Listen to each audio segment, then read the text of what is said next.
York Times dikecam karena komentar rasis dan xenofobia tentang BTS. ARMY menyuruhkan podcast New York Times untuk rasisme dan xenofobia. Podcast New York Times Podcast merilis episode berjudul Jungkook, BTS, dan K-pop bahasa Inggris. Acara ini dipandu oleh John Karamanika dan Tamu Kara yang disadari oleh ARMY sebagai dalang di balik podcast Idolcast yang kontroversial. Percakapan tentang perjalanan panjang K-pop menuju kesadaran masyarakat Amerika dan potensi resiko dari hal tersebut, kata New York Times. Kara menolak untuk mengungkapkan nama belakangnya, mengklaim karena para stan itu gila, dan podcaster berulang kali berkata, "Kami sudah dewasa dan kami berhak atas pendapat kami." ARMY yang mendengar episode itu menggambarkannya sebagai percakapan antara seorang anti dan mantan ARMY.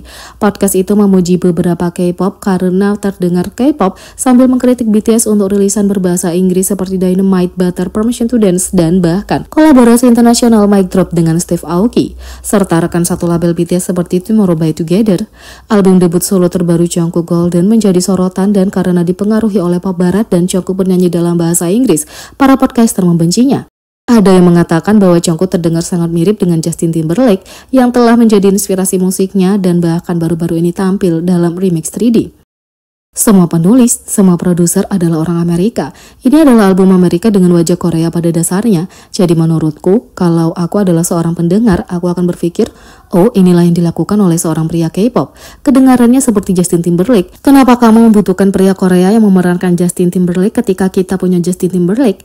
Aku bisa menonton Trolls 3 sekarang. Aku tidak perlu terbang ke Seoul untuk melihat Trolls 3. Sudah ada di sini, kata Kara.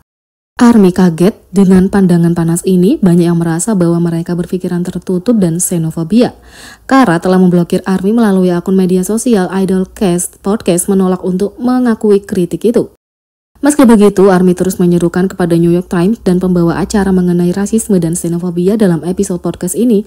Mereka menuntut permintaan maaf. Saat ini episode podcast masih tayang dan dikatakan sebagai episode paling banyak dibagikan di Spotify.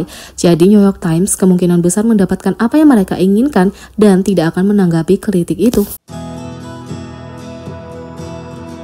Yang kedua, V akhirnya mengungkap bahwa dia mendaftar di unit anti-terorisme, tim tugas khusus untuk menantang dirinya sendiri, dan akan kembali dengan buff dan strong. Pada tanggal 5 Desember, Kim Taehyung alias V melakukan siaran langsung di Weverse untuk terhubung dengan para penggemar kurang dari seminggu sebelum jadwal wajib militernya. Dia bergabung dengan sesama anggota RM Jimin dan Jungkook yang juga akan mendaftar minggu depan. Taehyung memulai debutnya dengan potongan rambut terpendek yang pernah dia miliki dalam karirnya, membuatnya terlihat bertahun-tahun lebih muda.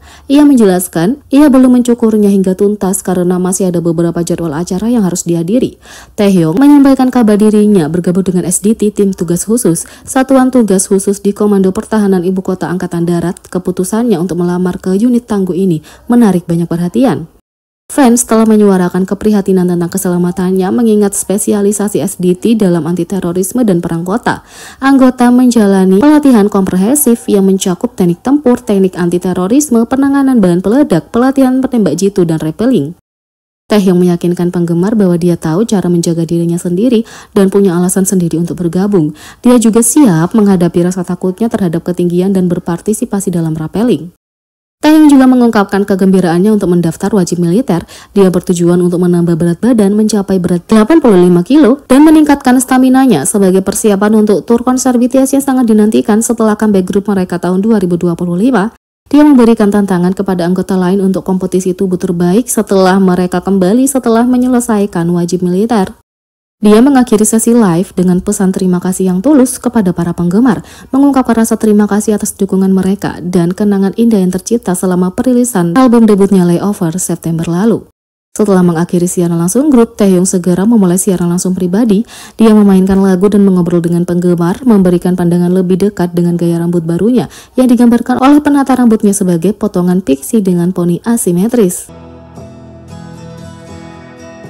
Bagaimana BTS sekali lagi membuat sejarah di MMA 2023? Tahun ini, BTS melanjutkan rentetan kesuksesan luar biasa mereka di Melon Music Award yang bergengsi dengan meraih 2 penghargaan penting, penghargaan Top 10 Bonsang dan Kakao Bank Favorit Artis.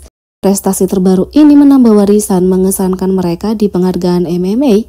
Dominasi BTS di industri musik Korea semakin ditonjolkan dengan rekor sejarah unik yang mereka pegang di Melon Music Award.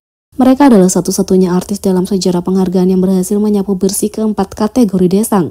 Selain pencapaian grup BTS, Jungkook telah mendapatkan pengakuan signifikan di Melon Music Award tahun ini yang membedakan dirinya dengan koleksi 4 penghargaan individu yang mengesankan, terbanyak di antara solois K manapun.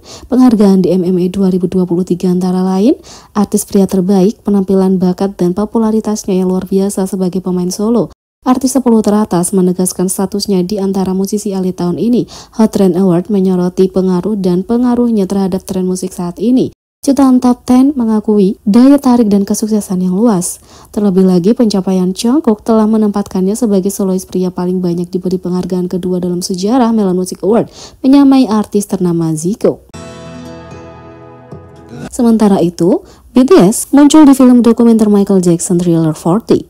Pada tanggal 2 Desember, jaringan TV Premium Amerika Showtime meluncurkan film dokumenter yang sangat dinantikan Thriller 40, sebuah penghormatan untuk peringatan 40 tahun album ikonik Michael Jackson Thriller. Film dokumenter ini menyelidiki pengaruh abadi karya Jackson. Salah satu segmennya menyoroti pengaruh Michael terhadap artis kontemporer seperti BTS dan genre K-pop yang lebih luas. Film dokumenter ini menekankan bagaimana koreografi Jackson yang inovatif dan seni panggung yang unik telah dijalin secara rumit ke dalam jalinan pertunjukan K-pop. Dipuji karena koreografi dinamis dan bakat visual mereka, BTS khususnya disorot sebagai contoh utama warisan abadi Jackson dalam musik dan tari modern. Setiap gerakan yang mereka lakukan semuanya adalah Michael Jackson. Salah satu segmen dari film dokumenter itu mencatat, menggarisbawahi inspirasi mendalam yang diambil oleh para superstar K-pop dari karya Jackson. Pengaruh ini melampaui BTS menembus seluruh industri K-pop dengan aspek gaya Jackson yang terlihat dalam kostum panggung, video musik, dan penampilan seni secara keseluruhan. Film dokumenter ini mengundang pemirsa untuk mengamati kesamaan ini dengan cermat, menunjukkan bahwa pengamatan lebih dekat terhadap penampilan BTS mengungkapkan kekayaan pengaruh Jackson, mulai dari gerakan tarian hingga penampilan panggung mereka.